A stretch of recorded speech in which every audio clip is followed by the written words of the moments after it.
Hello student, welcome to Maths Mera Junoon. Now we are studying sets, relation and functions. And in this process we have studied commutative law. This is the operation of sets in which we have studied commutative law, then associative and distributive in the previous lecture. Now we will study De Morgan's law. Today I will also discuss some of the questions which will make you sure what is the use of De Morgan's law and distributive law and all.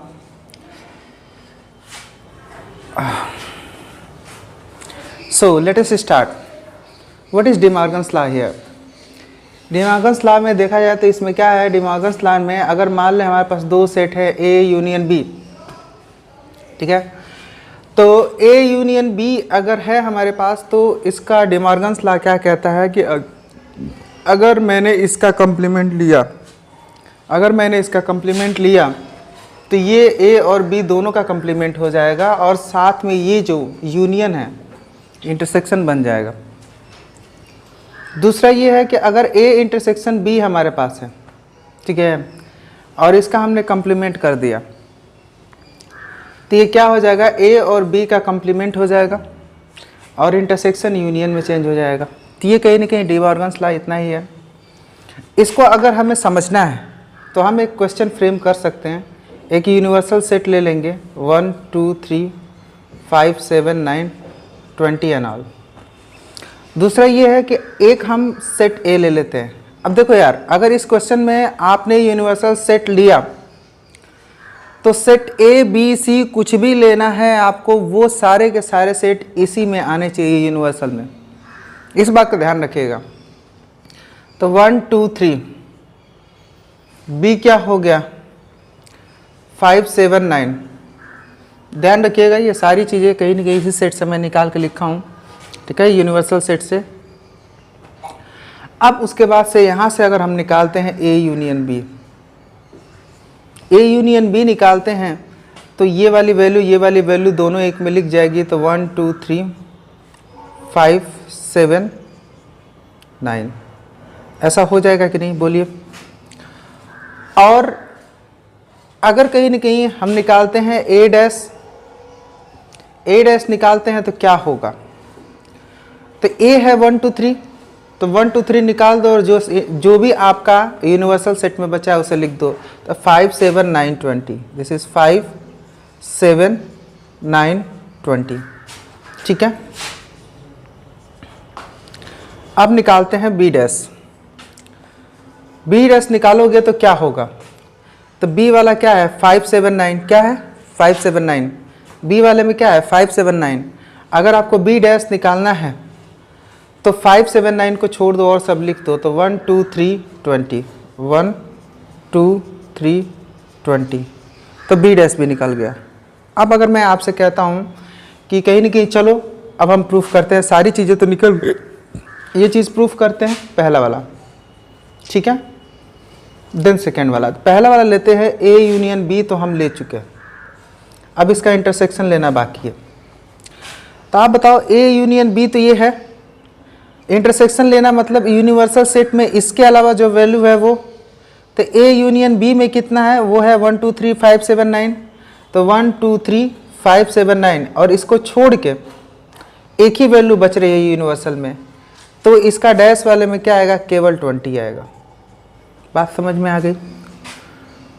दूसरा, अगर मैं आपसे कहता हूं कि ए dash intersection B dash निकालना है तो क्या होगा, ए डैश इंटरसेक्शन बी डैश को देखो, ये ए डैश है, ए डैश में और बी डैश में आप देखो कॉमन क्या है, तो आप देखो केवल एक ही वैल्यू कॉमन है ए डैश बी डैश में, क्या कॉमन है 20, तो इंटरसेक्शन कितना हो जाएगा 20।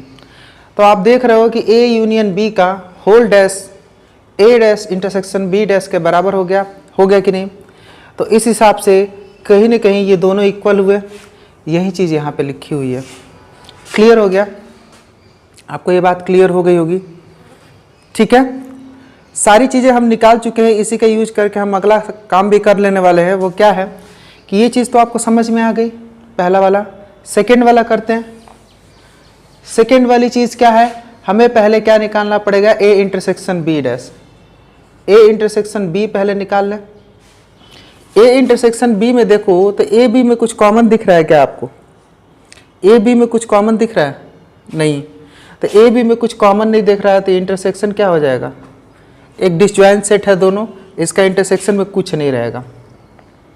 अब सोचो ये डिसजॉइंट सेट है भाई, इन दोनों में कुछ नहीं है तो इंटरसेक्शन लोगे तो कुछ कॉमन है ही नहीं, तो ये खाली हो गया। लेकिन अगर कहीं न कहीं ए इंटरसेक्शन बी डैश लेते हो तो इसका कंप्लीमेंट हो गया। अब इसका कंप्लीमेंट क्या हुआ? इसका कंप्लीमेंट क्या होगा?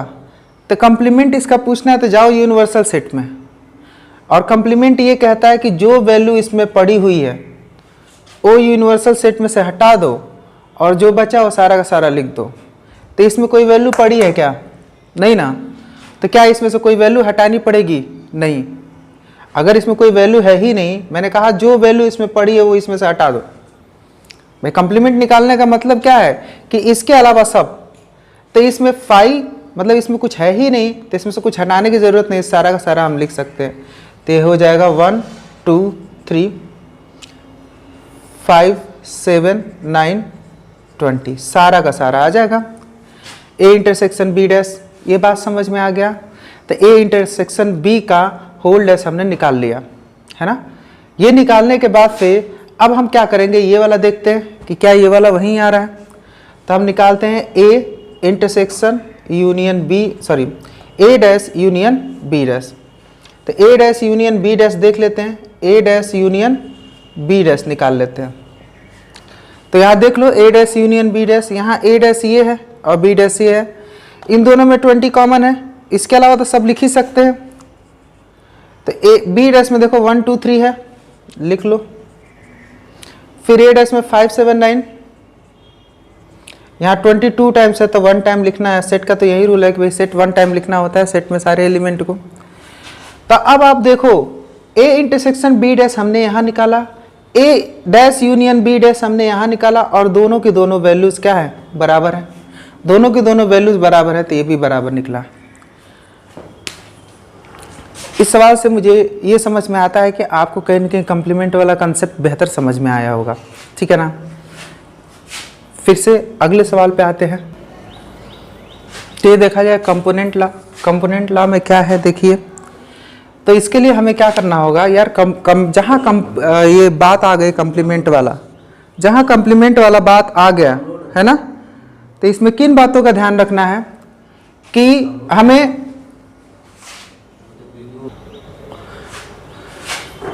तो इसमें सबसे बड़ी बात है कि अगर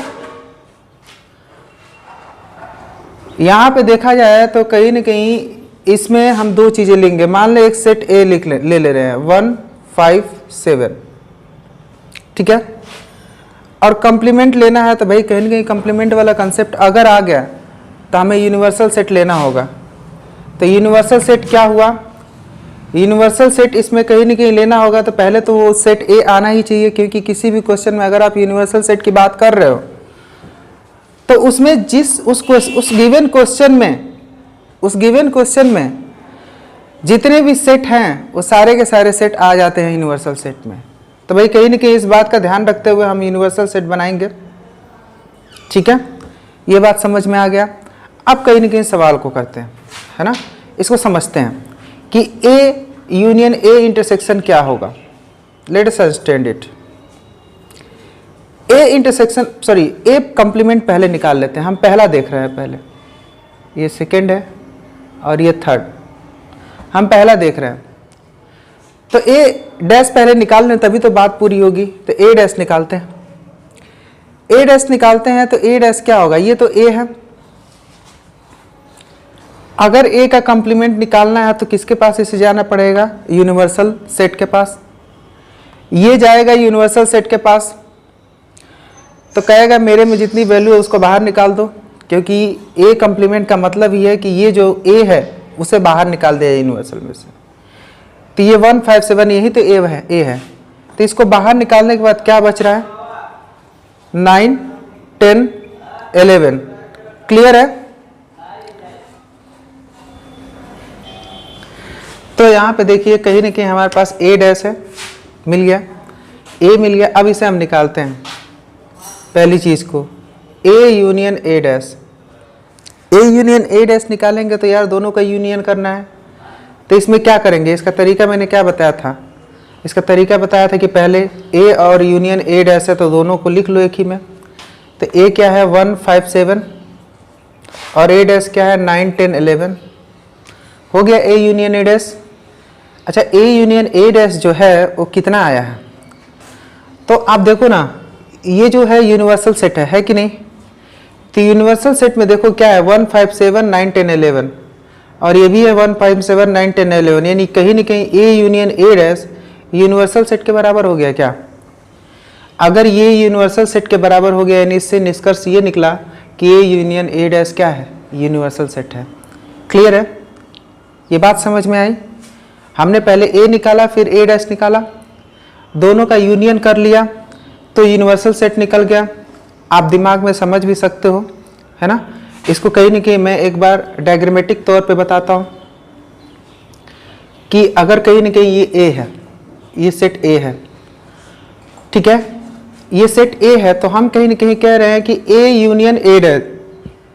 तो एक बार ए डैश भी हम बना लेते हैं। तो ए डैश बनाने के लिए मैं उसे शेड कर देता हूँ। अगर ये सेट पूरा यूनिवर्सल है तो ए डैश क्या हुआ, ए को छोड़ के सारी चीजें ए डैश हुई कि नहीं। तो भाई ये वाला जो पोर्शन है, जो शेडेड पोर्शन है, वो ए डैश हो गया। अब आपसे बोला गया कि ए यूनियन ए डैश निकालिए, ए यूनियन ए डैश निकालिए। तो ए डैश तो ये है जो कि शेडेड है और जो नॉन शेडेड है वो क्या है, ए है।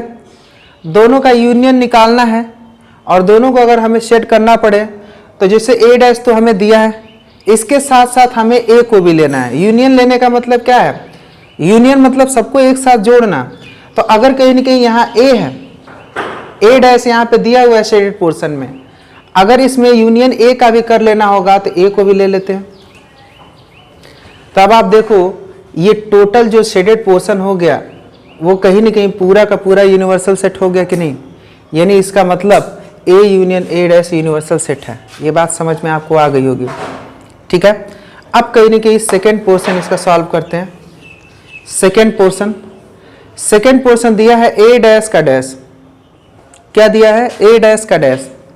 तो ए डैश क्या है 9 10 11, क्या है 9 10 11। तो 9 10 11 ए डैश है, ठीक है। तो इसका भी डैश यानी इसका भी कंप्लीमेंट, यानी ए कंप्लीमेंट का फिर से कंप्लीमेंट लेना है। तो पहले ए कंप्लीमेंट तो दिया है, अगर इसका कंप्लीमेंट लेना है तो इसको लेके जाओ यूनिवर्सल सेट में और जो ए कंप्लीमेंट है वो वाली वैल्यू निकाल दो। तो यूनिवर्सल सेट से वो वाली वैल्यू निकाल देंगे तो जो बचेगा वहीं तो यहाँ पे लिखेंगे। तो बच रहा है 157। क्या बच रहा है 157। 157 को गौर से देखो, ये जो ए हमने सपोज किया था वही तो 157 है। तो 157 वही ए है तो इसको ए लिख सकते हैं कि नहीं।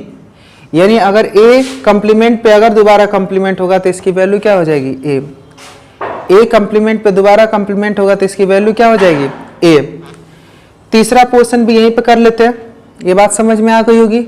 तीसरा पोर्शन हम कर लेते हैं A complement, sorry A intersection A complement. A कितना है, अब इंटरसेक्शन करना है तो हमें कॉमन देखना होगा। तो पहले ए ले लिए, चलो ये ए हो गया, और फिर ए डैश ले लिए, वो ए डैश हो गया। अब इन दोनों में हमें कॉमन देखना पड़ा, तो दोनों में क्या आपको कोई कॉमन दिख रहा है। दोनों में अगर कोई चीज़ कॉमन नहीं दिख रही है तो इसकी वैल्यू क्या होगी, एम्प्टी सेट होगी। तो ये क्या हो गया, एम्प्टी सेट हो गया। अगर एम्प्टी सेट हो गया तो इसको लिखने का दूसरा तरीका भी है, क्या है, फाई। एम्प्टी सेट को लिखने का दूसरा तरीका भी है, क्या है, फाई। तो इसे हम फाई भी लिख सकते हैं। इसके बाद से हमारे पास है आइडेम्पोटेंट लॉ। आइडेम्पोटेंट लॉ में क्या है, तो इसमें कहीं ना कहीं आप देख सकते हो, इसको अगर मान लें कोई सेट हमारे पास ए है 1 5 9 2 लाइक दिस। तो अगर ये ऑपरेशन करते हैं तो मान रहे हम कह रहे हैं ए इंटरसेक्शन ए इंटरसेक्शन ए। तो ए से ए का ही इंटरसेक्शन करना है। तो अगर ये ए है एक बार ए और लिख देते हैं 1592। ये इसलिए लिख रहे हैं ताकि थोड़ी सी फील आ जाए। ये सेम सेम है। अगर इंटरसेक्शन करेंगे और पूछेंगे भाई इन दोनों में कॉमन क्या है, तो इन दोनों में कॉमन क्या है? इन दोनों में कॉमन वही चीज़ है ना। तो ये हो गया 1592, कॉमन भाई सेम सेम है तो कॉमन वही रह गया। अगर यहीं पे ए यूनियन ए करेंगे तो ए यूनियन ए करेंगे तो क्या आएगा? अगर यूनियन करेंगे तो दोनों को मिला लेंगे, तो ये हो गया 1592 और इसमें भी है 1592। तो कहने का मतलब दोनों तरीके से करने से क्या हो रहा है? सेम चीज़ आ रही है भाई। इसमें भी 1592 है, इसमें भी 1592। तो हमने कहा कि जो वैल्यू इसमें या इसमें दोनों में से किसी में भी हो आपको इसमें लिख देना होता है।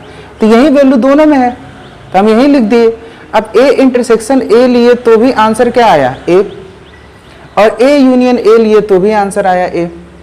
तो कहने का मतलब सेम वैल्यू का अगर आप इंटरसेक्शन लो या यूनियन लो वैल्यू वहीं आएगी। बात समझ में आ रही है? नहीं, सेम सेट का इंटरसेक्शन लो या यूनियन आंसर वहीं आएगा। तो ये आइडेम्पोटेंट लॉ है ना। इसमें क्या बताना चाहता है कि इसकी वैल्यू सेम बनी रहती है, आप दोनों ऑपरेशन करोगे तब भी। ठीक है। अब उसके बाद से कुछ और प्रॉपर्टीज है जो हम डिस्कस करते हैं। जैसे यहाँ पे देख लीजिए कहीं ना कहीं कुछ प्रॉपर्टीज हमारे पास पड़ी हुई हैं। उसमें ये है A union phi. A union phi, phi means कुछ नहीं होता है, एम्प्टी सेट। मान लो कोई एक सेट ए ले लेते हैं, कोई सेट ए ले लेते हैं 1 2 5 और दूसरा सेट ले लेते हैं, मान लो वो सेट बी है, दैट इज 5। अब इन दोनों का अगर यूनियन करते हैं, दोनों का यूनियन करते हैं ए यूनियन बी, है ना। अब ये दूसरा सेट 5 है तो हम 5 ही लिख दे रहे हैं, है ना। 5 को हम ऐसे लिख सकते हैं, ठीक है ना। तो ए यूनियन 5 करेंगे तो क्या होगा? ए यूनियन 5 करेंगे तो आप देखो इन दोनों में जो जो चीज़ें हैं वो लिख दो। तो इसमें तो 1 2 5 है, हम लिख दिए, और इसमें कुछ नहीं है तो कोई बात नहीं, इतना तो लिख ही सकते हैं। तो ए यूनियन 5 करने पे क्या आ रहा है? ए ही आ रहा है कि नहीं? ये बात समझ में आ गया। अब दूसरी चीज़ है, इसको समझने के लिए हमें थोड़ा सा ये तो क्लियर है। अब इसको समझने के लिए हमें थोड़ा सा क्या करना पड़ेगा? हम ऐसा सिस्टम बनाते हैं, ठीक है ना। अगर ये ए है ना, ए है और ये यू है पूरा, ठीक है ना। तो A union you, A union you, A union you का मतलब क्या होता है कि ए में जो है वो भी लिखो, तो भैया ए में जो है वो भी हमने सेट कर दिया, और यू ये पूरा स्क्वायर के अंदर का यू है तो वो जो इसमें जो है उसे भी सेट करो, यानी कहीं ना कहीं ये दोनों चीज़ें लेगा। तो ए में है वो भी हमने सेट कर दिया और यू में है वो भी हमने सेट कर दिया, तो मिला के कितना हो गया? ए में है वो भी हमने सेट करा और यू में है वो भी हमने सेट करा, तो मिला के कितना हो गया? तो मिला के जो पूरा शेडिंग हुआ वो यू का हुआ है कि नहीं? तो कहीं ना कहीं ए यूनियन यू क्या होगा? यू, यानी पूरा यूनिवर्सल सेट ही होगा, है ना। आप ए की वैल्यू भी ले सकते हो, सपोज ए है 1 5 9 और यूनियन सेट एक ले लो, यूनियन सेट कहीं ना कहीं हम लेते हैं तो मान लो 1 5 9 100 500 ऐसा हमने ले लिया। देखो यूनियन सेट अगर मैं यूनिवर्सल सेट की अगर मैं बात कर रहा हूँ तो उस यूनिवर्सल सेट में ए पक्का आएगा, क्योंकि यूनिवर्सल सेट तो वही होता है कि आप क्वेश्चन में जितने सेट की बात कर रहे हो, है ना, वो सारे के सारे आने चाहिए। अगर मैं आपसे यहाँ पूछ दूँ कि ए यूनियन यू निकालो, ए यूनियन यू निकालो, तो आप क्या करोगे? ए और यू के बीच में जो कॉमन है लिख दोगे, जो चीज़ें हैं उसे लिख दोगे। तो ये हो गया 1 5 9, फिर उसके बाद से क्या है 100 और फिर 500, ठीक है। तो ए यूनियन यू हो गया, ठीक है ना। तो कहीं ना कहीं ये टोटल की टोटल चीज़ें हो गई, तो आप देखोगे ये क्या है? ये तो यूनियन ही है, तो यूनियन हो गया। तो कहने का मतलब है ए यूनियन यू यानी यूनियन। अब उसी तरह आप समझना शुरू करो, ए इंटरसेक्शन 5, तो यार जो 5 वाला है उसमें तो कुछ नहीं है और ए में बहुत कुछ है। तो अगर कहीं ना कहीं ए और 5 का इंटरसेक्शन कॉमन लोगे तो सोचो ए में कितना है, यहाँ पे देखते हैं। ए में देखो, ए में कितना है? ए में हमने माना है 1 5 9 और 5 में कितना है? तो 5 में कुछ नहीं है। अगर मैं कहीं ना कहीं कहूँगा कि A इंटरसेक्शन 5 बताओ, तो इसमें कॉमन लोगे, तो इसमें जब कुछ है ही नहीं तो कॉमन लोगे तो कुछ भी कॉमन नहीं मिलने वाला है, तो भी कुछ कहीं ना कहीं सेट में कुछ नहीं मिलने वाला है, तो आप इसे क्या लिखोगे, 5 ही तो लिखोगे। तो A इंटरसेक्शन 5 क्या हो जाएगा, 5। बात समझ में आ गया। अब A इंटरसेक्शन यूनियन की बात करते हैं, A इंटरसेक्शन यूनियन की बात करते हैं। तो हमारे सामने क्वेश्चन सेम है, इसी क्वेश्चन पे इस बात को समझ लेते हैं कि अगर A इंटरसेक्शन यूनियन निकालेंगे तो क्या आएगा। A इंटरसेक्शन यूनियन निकालेंगे तो क्या होगा, तो ये A हो गया, और A और यूनियन में जो कॉमन है वो हमें लिखना है, A और यूनियन में जो कॉमन है वो हमें लिखना है। तो इसमें 159 है, क्या इसमें 159 है, हाँ, तो जो कॉमन है उसे लिख लो, तो कॉमन वाला हमने लिख लिया। भाई इंटरसेक्शन का मतलब ये है कि दोनों में जो कॉमन है वो लिख देते हैं, तो 159 हो गया, तो ये इसका आंसर हो गया। और 159 एक्चुअली क्या है, तो 159 A ही है, तो इसको सेट A भी लिख सकते हैं। इसका मतलब A इंटरसेक्शन यूनियन है, तो उसको खुद A लिखेंगे। अब कहीं ना कहीं इसको लॉजिकली खुद समझना है कि A यूनियन 5 है, तो 5 में कुछ नहीं है, A में जो भी वैल्यू है जब यूनियन करोगे तो जो टोटल वैल्यू रहती है वहाँ लिख दिया जाता है। जब इसमें कुछ नहीं है तो A की ही वैल्यू लिखी जाएगी, ऐसे समझो। A यूनियन U करने वाला है, तो कहने का मतलब A और यूनियन दोनों को जब जोड़ोगे तो चूंकि यूनियन में A तो है ही, तो सब का सब एक साथ आ जाएगा, और सॉरी दिस इज यूनिवर्सल, तो यूनिवर्सल वाला सेट ही मेन आंसर हो जाएगा।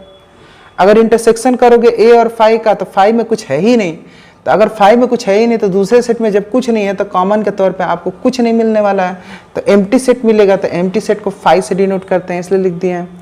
अगर A का यूनिवर्सल सेट से अगर हम कहीं ना कहीं इंटरसेक्शन करते हैं तो यूनिवर्सल सेट में सारे सेट आते हैं, तो यूनिवर्सल में A भी आता है, तो अगर यूनिवर्सल में A भी आता है तो अगर कहीं ना कहीं कॉमन लेने की बात हुई तो वैल्यू A की ही होगी। कैसे, आप इसको फिगर के तौर पे देख सकते हो। अगर ये यूनिवर्सल है तो इसमें A तो आएगा ही, इसके अलावा हो सकता है सेट B भी हो, सेट C भी हो, लेकिन A तो गारंटीड है ना आएगा। अगर A गारंटीड आएगा तो कहीं ना कहीं इनमें अगर कॉमन लेना है, तो हम जानते हैं कि कॉमन लेना है तो यूनिवर्सल मतलब पूरा,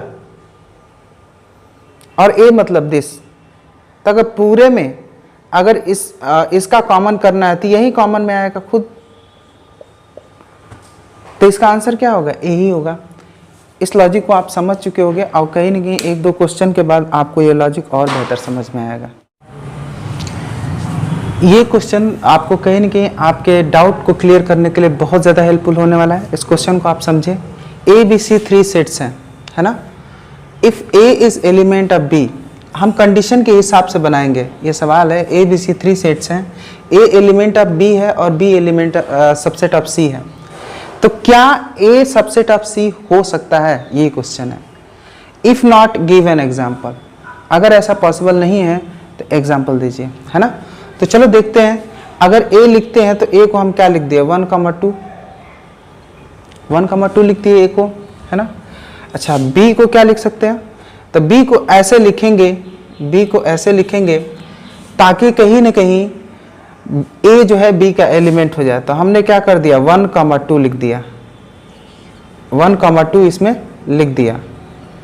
अब ये कहीं ना कहीं B का क्या हो गया, एलिमेंट, अब सबसेट नहीं रह गया, एलिमेंट हो गया। अब आप मैंने लिख दिया 4,5। मैंने आपको बताया था कि यार कुछ भी लिखो, अगर सपोज मान लें यहाँ पे मैं मैंगो बना दूँ, ठीक है ना, तो ये मैंगो एक सिंबल है, अगर इसके अंदर आ गया और कॉमा के बाद एक मैंगो पड़ा हुआ है तो ये कहीं ना कहीं B का एलिमेंट है, सबसेट नहीं है, एलिमेंट है। समझ में आ रहा है। अब कहीं ना कहीं अगर मैं C लिखता हूं तो अगले कंडीशन को देखते हुए C में बनाऊंगा, तो कह रहा है B is subset of C, B is subset of C, ठीक है। तो B is subset of C, तो इसे कैसे लिखेंगे, इसके सारे एलिमेंट इसमें आना चाहिए, 1,2 4, आम सेम है, ध्यान दीजिएगा, है ना, 9, मैंने ऐसा लिख दिया। तो कहीं ना कहीं B के सारे एलिमेंट C में आ रहे हैं, तो B C का सबसेट है, B C का सबसेट है, ध्यान दीजिएगा। तो ये चीज है कि B C का सबसेट क्यों है, because all elements of B are in set C, इसीलिए ऐसा है ना। अब कहीं ना कहीं क्वेश्चन पूछा कि क्या ए इज सबसेट ऑफ सी, क्या ए सी का सबसेट हो सकता है, क्या ऐसा हो सकता है? क्वेश्चन यही मेन सोचने वाली बात है। क्या ऐसा हम लिख सकते हैं? क्योंकि ए तो सेट है, ए तो सेट है, लेकिन अगर ए सेट सी में पाया जा रहा है तो क्या ए सी का सबसेट हो सकता है? क्या हम इसे लिख सकते हैं? तो आप यहां से शुरू करो बात को समझना। ये 1, 2 जो भी है, मैंने कहा कोई भी सिंबल बन जाए कॉमा छोड़ के तो वो एलिमेंट हो जाता है। तो सी का एलिमेंट है, ये क्या है? ये सी का एलिमेंट है। ये क्या है? सी का एलिमेंट है। जब ये सी का एलिमेंट है तो सबसेट कैसे हो सकता है? ये सी का एलिमेंट हो गया, है ना। जैसे कि मैंगो मैंने बताया, तो मैंगो इसका एलिमेंट हो गया। जब ये एलिमेंट हो गया तो इसका सबसेट कैसे हो सकता है? समझ रहे हो कि नहीं? ये सबसेट नहीं हो सकता, ये एलिमेंट है इसका। तो कहीं ना कहीं A can not be subset of C. A C का सबसेट नहीं है, ए सी का एलिमेंट है। आपके दिमाग में ये क्वेश्चन हो रहा होगा कि यार ये 1, 2 इसमें है, तो आप समझो कि सबसेट होने का मतलब क्या है। अगर मैं एक डी बनाता हूं, एक नया बनाता हूं ताकि आपको मोर क्लैरिटी आएगी। डी में बनाता हूं, वो ऐसे बनाता हूं 1, 2, 5। Mind it. तो ए के सारे एलिमेंट डी में है, ए के सारे एलिमेंट यानी 1, 2 डी में है, तो ए जो है डी का सबसेट हो जाएगा, ए डी का सबसेट हो जाएगा। लेकिन ए सी का सबसेट नहीं होगा, क्योंकि ए खुद सी में चला गया है एलिमेंट बन के। तो सी से ए का रिश्ता एलिमेंट का रह गया, सबसेट का नहीं रह गया है। लेकिन यहां पे देखो ए के वैल्यूज डी में हैं, तो ए डी का सबसेट कहा जाएगा। बहुत बारीक सी बात है और इस क्वेश्चन का इसलिए इंपॉर्टेंस ज्यादा है। आप इस बात को समझ गए होंगे, है ना। दूसरे क्वेश्चन पे हम बढ़ते हैं। यहाँ पे आप क्वेश्चन को देखिए, हमारे पास सामने 3 सेट्स दिए हुए हैं, देख सकते हैं 3 सेट्स। इनको बहुत बारीकी से देखते हैं। ये क्वेश्चन अच्छा क्वेश्चन है। Find all sets of x. X क्या है? एक पावर सेट है। तो एक पावर सेट करने का मतलब, एक पावर सेट क्या होता है? एक सेट होता है जिसके अंदर ऑल पॉसिबल सबसेट्स लिखे जाते हैं। ठीक है, सारे पॉसिबल सबसेट्स लिखे जाते हैं, वही तो होता है। तो x कहीं ना कहीं वही सबसेट्स हैं। ऑल सेट ऑफ x कहने का मतलब कि x के वो सारे सेट, तो x क्या है कि वो सारे सबसेट्स का कलेक्शन है जो कि इस पावर सेट में लिखा जाएगा। ऑल पॉसिबल सबसेट्स, कौन से पॉसिबल सबसेट्स? जो कि इन कंडीशन को पूरा करते हो, जो कि इन कंडीशन को पूरा करते हो, वो पॉसिबल सबसेट्स लिखना है ना। तो हमें ऐसा पावर सेट लिखना है, हमें ऐसा पावर सेट लिखना है जिसके अंदर x की वो वैल्यूज, x के वो सबसेट्स, x की वो वैल्यूज जो कि इन कंडीशन को पूरा करते हैं। तो कहीं ना कहीं इसके लिए तो कहीं ना कहीं b है और c है, 2 वैल्यूज हमें दिख रहे हैं सवाल में। तो b और c के पावर सेट होंगे क्या, ये तो हम लिख दे। तो कहीं ना कहीं पहला कंडीशन, अगर कहीं ना कहीं x is subset of b, अगर ऐसा कंडीशन है तो हम एक पावर सेट लिखते हैं। वो पावर सेट क्या बनेगा? वो पावर सेट क्या बनेगा? तो जो पावर सेट बनेगा वो पहला तो 5 बनेगा। अब b को देखते जाओ, तो पहला बनेगा 1, फिर 2, फिर 3। अब अकेले अकेले हो गया। अब 2 लेके एक साथ, तो 1, 2, 1, 3, 2, 3, 2 लोग हो गए एक साथ। चलो 2 लोग हो गए, फिर 3 लोग एक साथ, 1, 2, 3। अब एक सबसेट का कलेक्शन हो गया हमारे पास। ये क्या डिनोट कर रहा है कि ये जो x है वो सारे सबसेट्स इसमें हैं, है ना, जो कि b के हैं। अच्छा, x अगर c का सबसेट होता, ऐसा पावर सेट हमें लिखना होता, ऐसा पावर सेट जिसमें कहीं ना कहीं x जो है c का सबसेट होता, तो वो भी लिख लेते हैं। तो पहला तो 5 पक्का है, दूसरा क्या है 2, और तीसरा क्या है 4, 1 1 हो गया। अब 2 एलिमेंट है तो 2,4 ऐसा हमने लिख लिया। X is subset of C, तो ये जो है X सबसेट ऑफ C रहे, ऐसा पावर सेट भी हमने लिख लिया। बात समझ, 2 कंडीशन को फॉलो करते हुए। अब कह रहा है कि आप पहला वाला पावर सेट लिखिए, यानी पहली कंडीशन में आते हैं और वो पावर सेट लिखते हैं, ठीक है ना। वो पावर सेट जो कि कहीं ना कहीं इस कंडीशन को फॉलो करता है, वो पावर सेट जो कि इस कंडीशन को फॉलो करता है, तो वो पावर सेट हमें लिखना है, ठीक है। तो पावर सेट हम लिखेंगे तो पहले कह रहा है X B का सबसेट है, यानी वो सारे एलिमेंट्स जो कि B के सबसेट्स में आने वाले हैं, तो हो गया 5, वो हो गया 5, फिर 1, फिर 2, फिर 3, 1,2, 1,3, 2,3, 1,2,3, ठीक है ना। आप ऐसे समझ सकते हैं, है ना।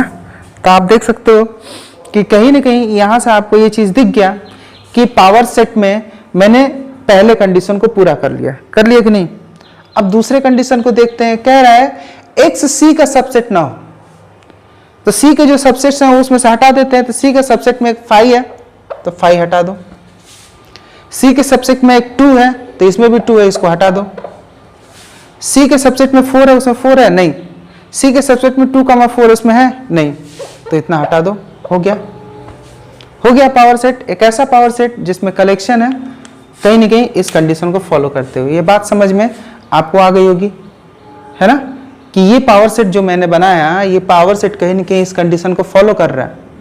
तो इसके लिए मैंने B वाला लिख लिया, और उसमें जो जो C वाला आ रहा है, चूंकि ये C का सबसेट नहीं है, तो जो जो C वाला आ रहा है उसको मैंने इरेज कर दिया। आपको बात समझ में आया। दूसरे क्वेश्चन से थोड़ी क्लैरिटी और बढ़ जाएगी। Let's come to the second part.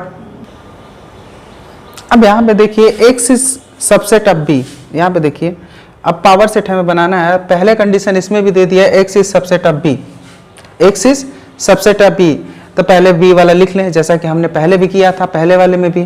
तो काम पहले कर लेते हैं। अब देखिए मैंने पहले कंडीशन को फॉलो करते हुए कि X B का सबसेट है, यानी इसमें वो सारे सबसेट लिखे गए हैं जो कि B के हैं, लिख दिया। दूसरा कंडीशन कह रहा है X should not be equal to B, मतलब इसमें कोई भी ऐसा सबसेट नहीं होना चाहिए, इसमें लिखा हुआ कोई भी सबसेट नहीं होना चाहिए जो B के बराबर हो। तो B के बराबर अगर देखा जाएगा तो B है 1,2,3, तो ऐसा सबसेट जो B के बराबर हो उसे हम क्या कर देंगे, इरेज कर देंगे। तो ये कहीं ना कहीं हट गया। दूसरी चीज क्या रहा है कि X is not subset of C, यानी वो पुराना वाला ही कंडीशन, X C का सबसेट नहीं है। तो X C का सबसेट नहीं है, तो आप देखो C में क्या क्या है, 5, तो 5 वाला इरेज कर दिए। फिर 2, तो 2 वाला इरेज कर दिया, ठीक है। फिर 4 और 2, 4 इसमें है ही नहीं, 4 2 4 ऐसा कुछ है ही नहीं।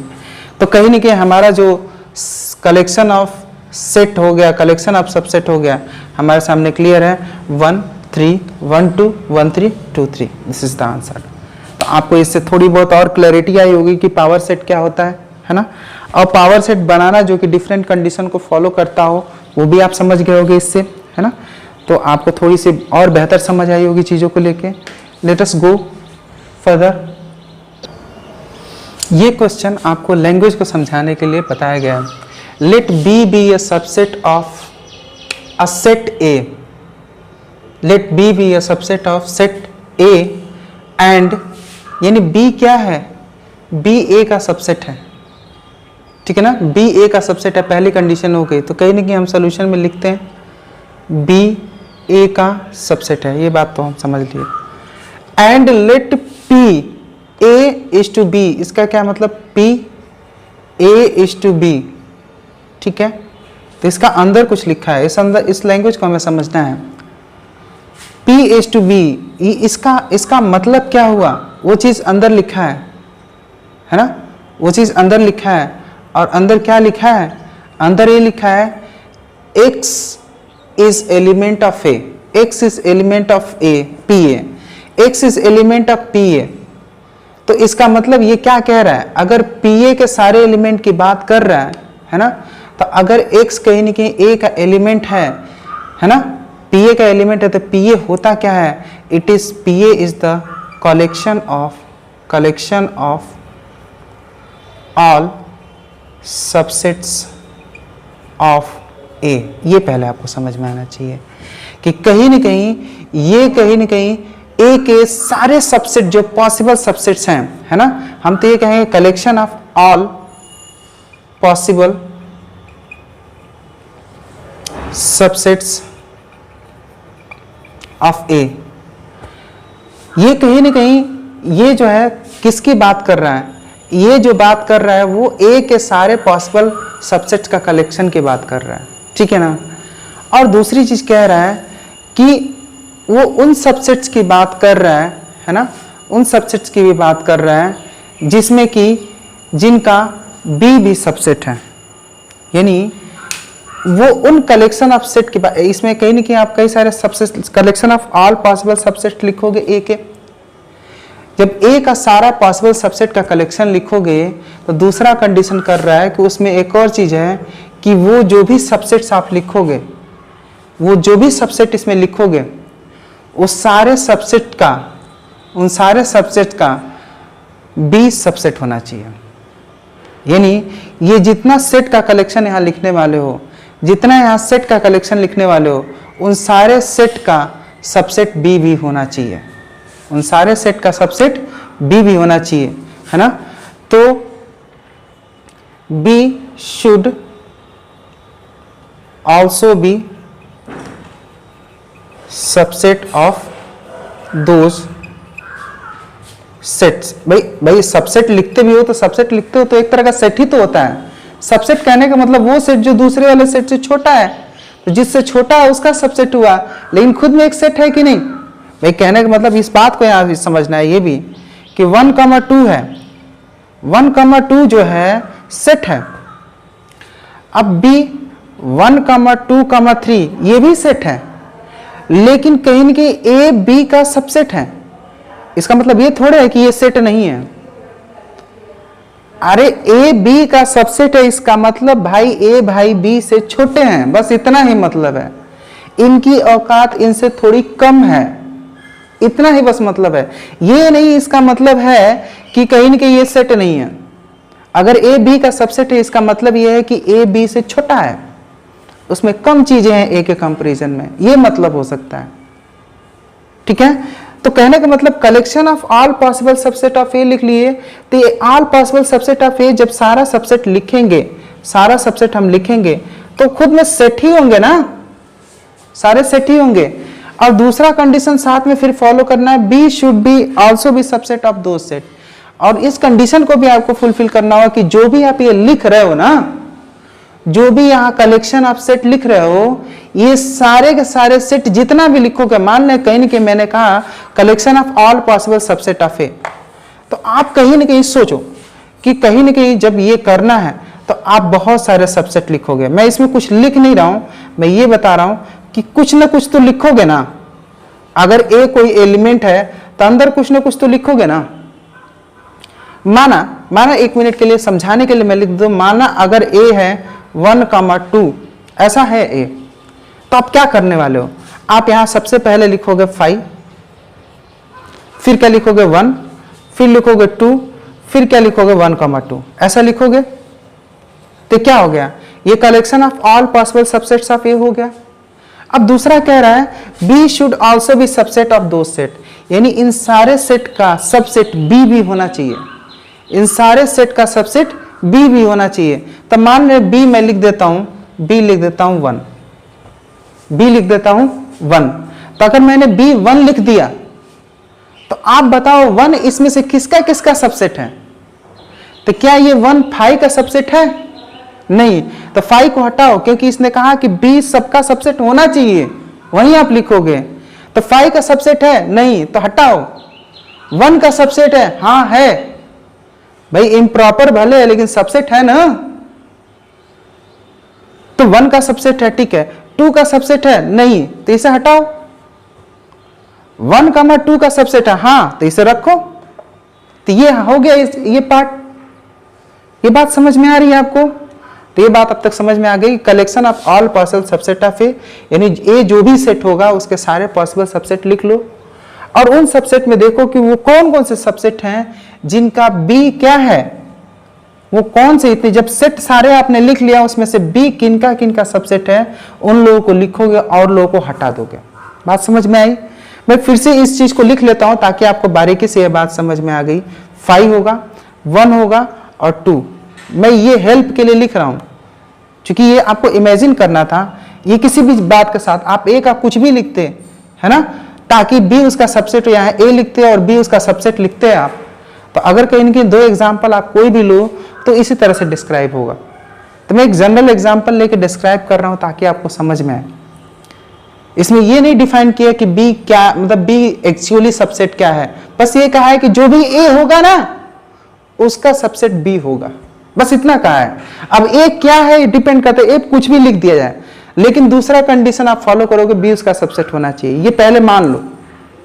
और तब कहीं ना कहीं अगर ये बात लिखी गई है, अगर ये बात लिखी गई है तो आपको ये प्रूफ करके बताना है, आपको ये प्रूफ करना है।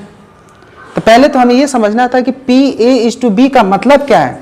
तो P A is to B का मतलब है कि collection of all possible subset of A and B should also be the subset of all दो सेट, यानी जो सबसेट आपने लिखा है ना, उनका बी क्या होना चाहिए, सबसेट होना चाहिए।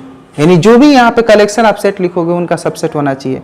मैंने यही काम करा, मैंने एक एग्जांपल लिया, ए और बी अपने मन से ले लिया और ए का फटाफट जो भी पॉसिबल सबसेट है मैंने यहाँ पे लिख दिया। फिर कहीं ना कहीं मैंने डिसाइड करा कि बी क्या है, तो बी अपने मन से सोच लिया कि मान लें एक सेट ऐसा बी है।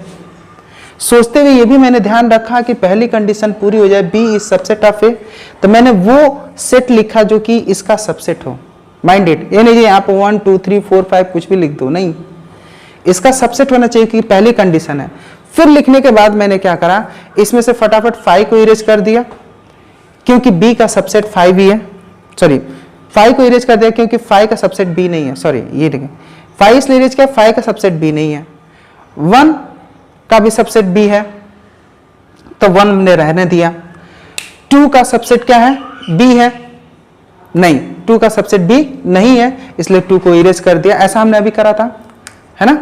अब क्या करना है कि सवाल जो कहा है उसको देखो, हम ए वाला ठीक है, बी वाले की कंडीशन आप देखो, ए वाले की जगह तो ए लिखा है सवाल में, लेकिन बी वाले की जगह पे 5 लिखा है कि नहीं, तो हम यहाँ पे 5 लिख के चेक कर देते हैं, 5 लिख के चेक कर देते हैं, ठीक है ना। तो ए का वैसे ही रहने देते हैं, 5 लिखते हैं, तो कह रहा है ए इज टू 5, इसका मतलब क्या है कि set of all subset of A such that 5 is subset of them. तो कहीं ना कहीं collection of all subset of A हमने लिख लिया। अब कह रहा है कि 5 उसका सबसेट हो, ये कंडीशन पूरा होना चाहिए। तो 5 हमारे सामने दिख गया और ये ऐसा गलत, फिर से हमने ये गलती करा। आप समझे क्या गलती करा, ये गलती कर रहा हूं ताकि आपको भी समझ में आए, है ना। और कहीं ना कहीं जो मैंने गलती करा यहाँ पे जो मैं लगाया था वो गलत करा क्योंकि 5 खुद में एक सेट है। अब यहाँ पे आके देखते हैं 5 किसका किसका सबसेट हो सकता है, तो 5 का सबसेट है ना, 5 का सबसेट है कि नहीं, तो भाई ये रहेगा, जाएगा नहीं। कह रहा है कि भाई B should be subset of all sets, इसका चेक करते हैं तो 1 का भी सबसेट 5 है, 5 तो होता है, इसका भी सबसेट 5 है, इसका भी सबसेट 5 है, सबका सबसेट 5 है कि नहीं। यानी इसमें से कोई भी एलिमेंट आपको हटाना नहीं है, इसमें से कोई एलिमेंट आपको हटाना नहीं है, सारे एलिमेंट से। पिछले वाले में आपने हटा देते, इसमें हटाने की जरूरत नहीं है क्योंकि आपको ये कंडीशन करना था। इस कंडीशन के हिसाब से कर रहे हो तो ये कंडीशन यही कह रहा है कि जहां पे तुम बी लिखे थे वहां पे अब 5 लिखा है, दिख रहा है कि नहीं आपको। तो जहां पे बी लिखा था वहां हमने 5 लिख दिया, तो बी की जगह पे मैंने 5 बना दिया। अब 5 बना के चेक किया कि उसमें से कौन कौन से सेट हैं जिसका सबसेट 5 है, तो जिसका सबसेट 5 है उसको रहने दिए और जिसका सबसेट 5 नहीं है उसको छोड़ दिए। लेकिन आप जानते हो कि 5 एक ऐसा सेट होता है जो कि सबका सबसेट होता है। तो या तो पहले तो दिमाग में आपको यही होना चाहिए कि जो भी कुछ लिख दिया गया उसमें सबका सबसेट 5 होने वाला है। तो ये क्या बचा, मतलब इसमें से कोई भी एलिमेंट आप इरेज नहीं किए, मतलब ये अभी भी क्या है, ये लिखे क्या थे, तो आप तो यही नहीं लिखे थे, इसी का पावर सेट लिखे थे। तो क्या इस चीज को कह सकते हैं पावर सेट ऑफ ए, क्योंकि ये तो पावर सेट ऑफ ए ही तो शुरू में लिखे थे हम। तो ये बात प्रूफ हो गई कि अगर कहीं न कहीं ऐसा लिखा है PA/5 है ना, that is equal to power set of A। इस लैंग्वेज के हिसाब से मैंने आपको समझाया। आपको कहीं न कहीं इसको हो सकता है कि 2 बार देखना पड़े, please see it so that you can have the better understanding about them, है ना। दैट इज वाई हम ये क्वेश्चंस आपको बता रहे हैं ताकि आपको बेहतर समझ आए सेट को लेके।